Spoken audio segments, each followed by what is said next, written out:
नमस्कार दोस्तों, मैं राजेश श्रीवास्तव गवर्नमेंट टॉक्स में आपका स्वागत करता हूं।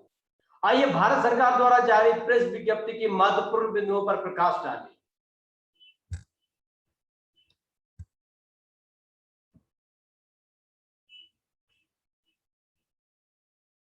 प्रधानमंत्री कार्यालय से प्रधानमंत्री 11 अगस्त को भारतीय उद्योग परिसंघ CII की वार्षिक बैठक को संबोधित करेंगे। संयुक्त राष्ट्र सुरक्षा परिषद के अंतरराष्ट्रीय शांति और सुरक्षा के रख रखाव पर खुली बहस, समुद्री सुरक्षा विषय पर प्रधानमंत्री की टिप्पणी।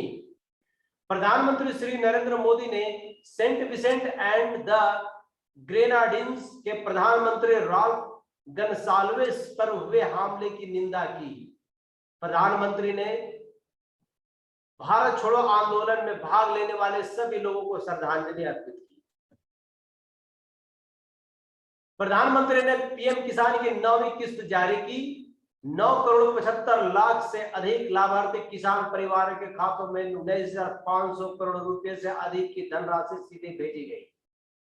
सभा को संबोधित करते हुए प्रधानमंत्री ने कहा कि 2047 में भारत की स्थिति को निर्धारित करने में हमारी कृषि और हमारे किसानों की बड़ी भूमिका रहेगी, जब देश स्वतंत्रता के 100 वर्ष पूरा करेगा। प्रधानमंत्री ने कहा कि न्यूनतम समर्थन मूल्य MSP पर किसानों से अब तक की सबसे बड़ी खरीद 1,70,000 करोड़ रुपए की धान किसानों के खातों में और लगभग 85,000 करोड़ रुपए गेहूं किसानों के खातों में सीधे भेजे जाएंगे। प्रधानमंत्री ने देश के किसानों द्वारा उनके आग्रह को स्वीकार करने और पिछले 6 वर्षों में दालों के उत्पादन को बढ़ाने के लिए उन्हें धन्यवाद दिया। उन्होंने कहा कि राष्ट्रीय खाद्य तेल मिशन पाम तेल NMEO-OP के अंतर्गत देश में खाद्य तेल के आत्मनिर्भरता का संकल्प लिया है। खाद्य तेल इकोसिस्टम में 11,000 करोड़ रुपए से अधिक का निवेश किया जाएगा। कृषि निर्यात के मामले में भारत पहली बार दुनिया के शीर्ष 10 देशों में शामिल हुआ है। देश की कृषि नीतियों के छोटे किसानों को अब सर्वोच्च प्राथमिकता दी जा रही है। कृषि एवं किसान कल्याण मंत्रालय से केंद्रीय कृषि एवं किसान कल्याण राज्य मंत्री सुश्री शोभा करंदलाजे ने ओलंपिक में भारत का प्रतिनिधित्व करने वाली महिला खिलाड़ियों को बधाई दी। वाणिज्य एवं उद्योग मंत्रालय से केंद्रीय वाणिज्य एवं उद्योग उपभोक्ता मामले, खाद्य एवं सार्वजनिक वितरण और कपड़ा मंत्री श्री पीयूष गोयल ने राष्ट्रीय व्यापारी दिवस पर व्यापारियों को संबोधित किया। उन्होंने कहा कि देश के विकास में हर व्यापारी का योगदान है। रक्षा मंत्रालय से वायुसेना के केंद्रीय लेखा कार्यालय का प्लेटिनम जुबली समारोह, वायुसेना प्रमुख द्वारा स्पेशल डे कवर का शुभारंभ।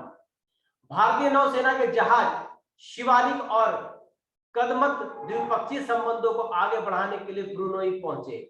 सीमा सड़क संगठन ने स्वतंत्रता के 75वें वर्ष के अवसर पर समारोह की शुरुआत की। उत्तराखंड और सिक्किम में वीरता पुरस्कार प्राप्त युद्ध के महानायकों का सम्मान किया गया।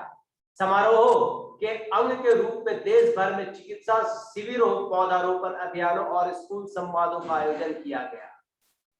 स्वतंत्रता दिवस पर भारत के सबसे ऊंचे 75 दर्रों पर राष्ट्रीय ध्वज फहराए जाएंगे। स्वर्णिम विजय मशाल अंडमान एवं निकोबार द्वीप समूह का माया बंदर पहुंची। अंडमान एवं निकोबार कमान के संयुक्त सैन्य साइकिल अभियान विजय मशाल लेकर पहुंचा। मशाल को किशोरी नगर के गवर्नमेंट सीनियर सेकेंडरी स्कूल ले जाया गया। 1971 के युद्ध में भारत के विजय की याद में दल ने बच्चों को जागरूक किया। साइकिल अभियान दल ने 4 दिन में 300 किलोमीटर से अधिक का फासला तय किया।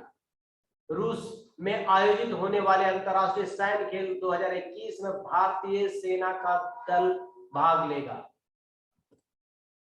इलेक्ट्रॉनिक्स एवं IT मंत्रालय से भारत सरकार ने पहले इंटरनेट गवर्नेंस फोरम की मेजबानी करेगी। यह फोरम इंटरनेट से संबंधित सार्वजनिक नीति के मुद्दों के बारे में चर्चा करने के लिए विभिन्न हितधारकों के लिए एक मंच के रूप में कार्य करेगा।